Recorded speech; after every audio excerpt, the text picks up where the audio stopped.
Paul Maxwell was born Maxim Popovich in Winnipeg, Canada on November 12, 1921. He was born into a showbiz family, as his mother Lily was a professional singer and pianist, and he grew up surrounded by performers and entertainers. With the outbreak of the Second World War, Paul served in the Royal Canadian Artillery, where he was eventually appointed Entertainment's Administrations Officer. Much of his service was spent in Europe, but following the end of the war, Paul first visited the UK, where he met his future wife, Scottish actress Mary Lindsay. After being demobbed, Paul enrolled at Yale University, eventually graduating with a Masters of Fine Arts, before moving on to teaching. However, in 1956, he gave up teaching to travel to Hollywood with the hope of launching a professional acting career.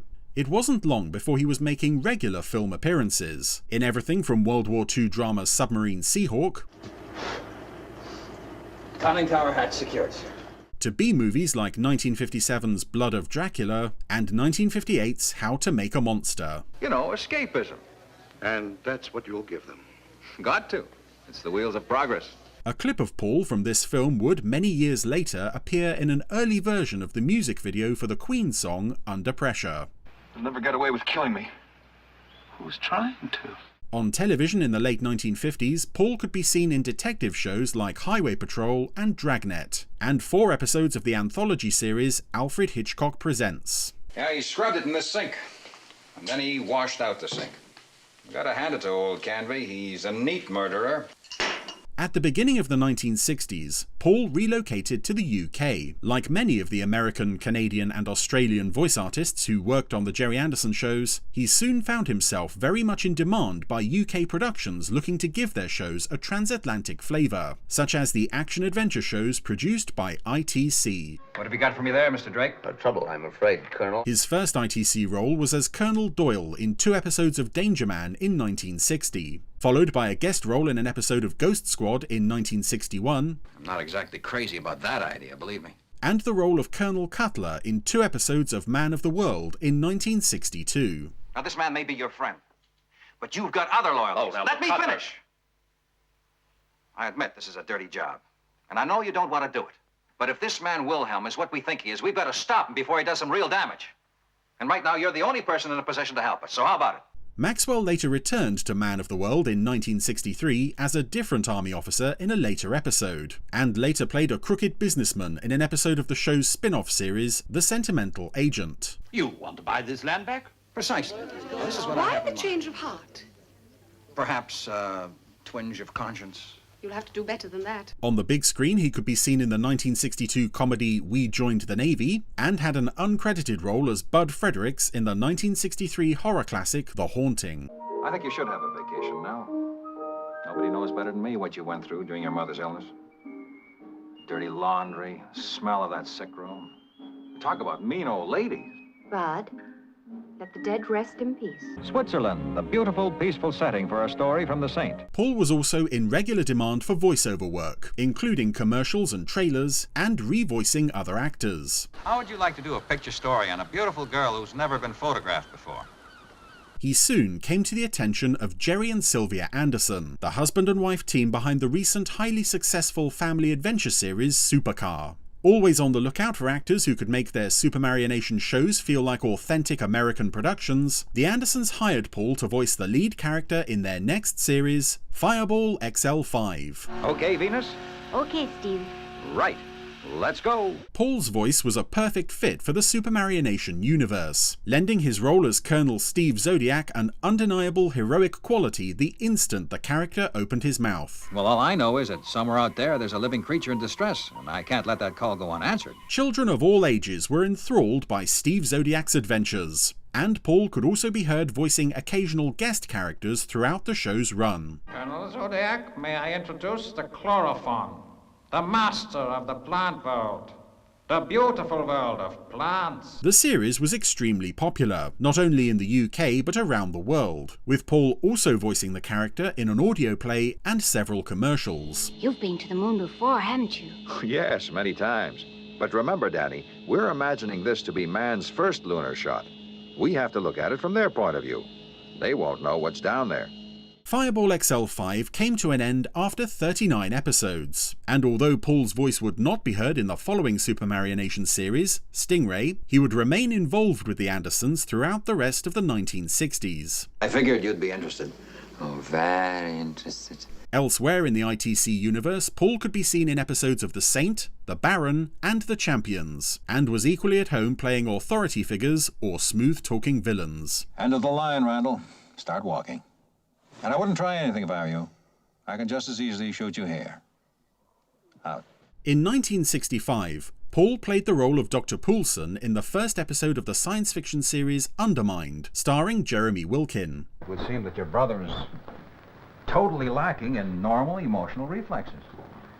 You mean Frank's become some kind of mental freak? I've never come across responses like this before, and yet there's something about it that rings a bell. I'd like to do some research. Both men would soon find themselves working together again on the 1966 big-screen SUBMARINE adventure, Thunderbirds Are Go. Jeremy as the new voice of Virgil Tracy, and Paul as the film's main guest character, Zero-X Captain Paul Travers. That guy's risking his life down there, and it's the least I can do. I'll stay with you. Me too. No. There won't be time for us all to get into the escape unit at the last moment. I'm sending you two back now, and that's an order. Around this time, he also played the guest role of Captain Ashton in the Thunderbirds television episode Alias Mr. Hackenbacker. All right. There's a fault in the undercart. Exactly. Now, if you can tell me how to land this aircraft on the desert airstrip, miles from anywhere, without wheels, you better tell me now. Feels like I've come home. Or does that sound too sentimental? 1967 would bring Paul the role that he is perhaps best remembered for, that of American GI Steve Tanner, husband of Elsie Tanner, in the long-running British soap opera Coronation Street. Well, just remember what I said, no? Be happy. That's what I'm trying to be. Steve and Elsie's romance had the entire nation hooked, and their wedding was the biggest event to hit the series up to that point, with the TV Times even producing a special commemorative issue to mark the occasion. Yours for just $1. Paul would ultimately appear in 57 episodes of Coronation Street throughout 1967, before the Tanners departed for America at the end of the year. Mr. Perkins is the gentleman from New York who may take the statue back with him. Also that year, Paul could be seen on the big screen opposite Roddy McDowall in It, a horror movie about a killer statue. That's right, a statue. A statue that Pym brought to life by the use of a scroll. Also in 1967, Paul would once again return to the Anderson fold for the latest SUBMARINE television series, Captain Scarlet and the MYSTERONS, in which he would voice the regular role of Captain Gray. Wave to the crowd.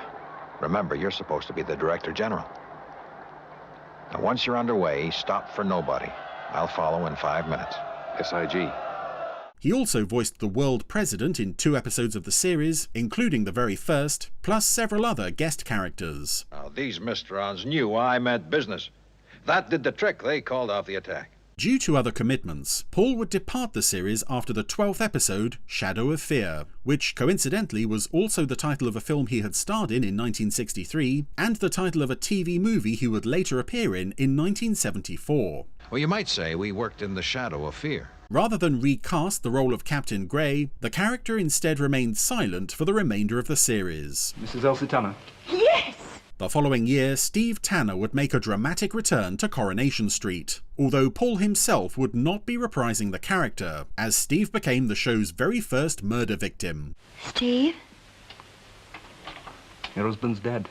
An extensive police investigation followed, with the culprit eventually being revealed as fellow GI Joe Donnelly, played by none other than Shane Rimmer. You murdered him. Yeah, well, we're a lot better off without him. In November 1969, Paul filmed his final contribution to the Anderson universe, when he played Lieutenant Lewis in the UFO episode Subsmash. Don't worry, Nina. We'll get out all right. You've been in this situation before, haven't you? Yeah, it was a big boat. Full crew, 69 men trapped on the bottom, but we all got out. And we will this time, too. As the 1970s began, Paul was as busy as ever, with recurring roles in such shows as Brett and Man at the Top. All the ladies in town think you're just lovely. Oh, they do they? Who says that? The ladies say themselves. Did you ever try to get one? I think that this conversation has gone on quite long enough, young lady. In 1973, he appeared in the BBC adaptation of Pollyanna and 5 episodes of The Lotus Eaters, starring fellow Anderson alumni Ian Hendry and Wanda Ventham. In case you haven't noticed, just about everything nowadays is disposable. I told you, I refuse, absolutely. Up until now, but maybe now your daughter will persuade you? You leave her out of it, Perry. What is all this about? Would you be kind enough to explain, Colonel? On the big screen, he could be seen in The Pink Panther Strikes Again in 1976, and as Major General Maxwell Taylor in 1977's A Bridge Too Far. Lieutenant? Sir? We'll be turning you over to the 82nd now. They're good soldiers, the 82nd. Just be sure you keep your hand on your wallet at all times. Yes, sir. Just a word of advice. If you carry a gun in London, you need to be careful. Ray, old buddy, let me tell you something. When I carry a gun, other people, they gotta be careful. Television guest roles towards the end of the decade included an episode of Return of the Saint and an appearance on the murder mystery game show Who Done It. I think the chairman has just resigned. He also remained active in the theatre world, and in early 1978 spent 3 months touring Australia in the cast of the Chichester Festival Theatre production of Othello. Paul played the role of Lodovico, opposite Nairi Dawn Porter as Desdemona and Roy Dotrice as Iago. Come on, let's do it.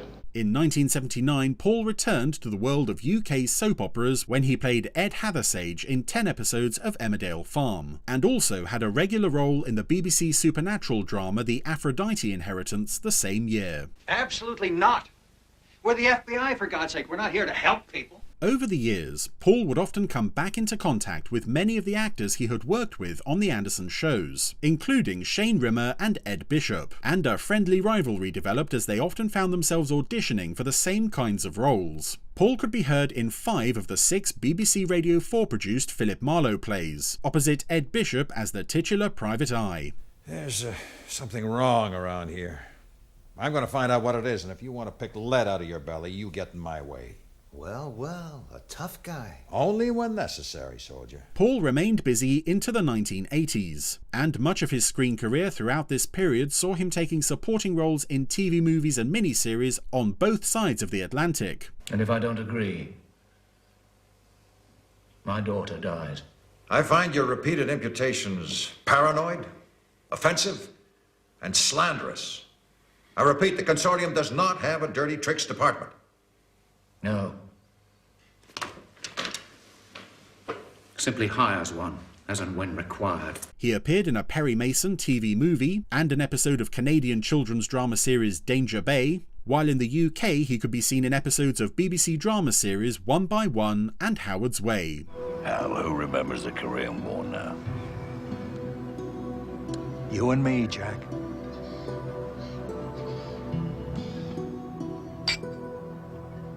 He also returned to the world of science fiction in 1986 in the big screen sci-fi horror sequel Aliens. The analysis team, which went over the lifeboat centimeter by centimeter, found no physical evidence of the creature you described. Good.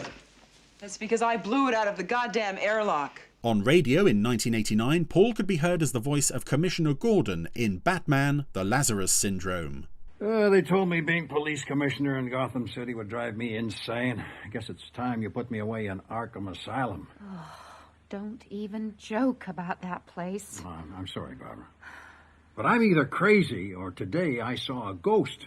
Now, perhaps you should listen to this. His final big screen appearance also came in 1989 as the man in the Panama hat in Indiana Jones and the Last Crusade. This is the second time I've had to reclaim my property from you. That belongs in a museum. So do you. Paul Maxwell passed away in London on December 19th, 1991, at the age of 70. He was survived by his wife Mary and their daughter. Paul's career was long and varied enough that his Anderson work made up a relatively small part of his CV, but his distinctive tones instantly gave him away as the voice of Steve Zodiac throughout the rest of his career. I'd like to endorse that. Paul was very much aware of the continuing interest in the Gerry Anderson shows, and appeared at a Fanderson convention in 1990 alongside his Fireball XL5 co-star John Bluthal. He had been hoping to attend more, but illness would ultimately make that impossible. I'm sorry.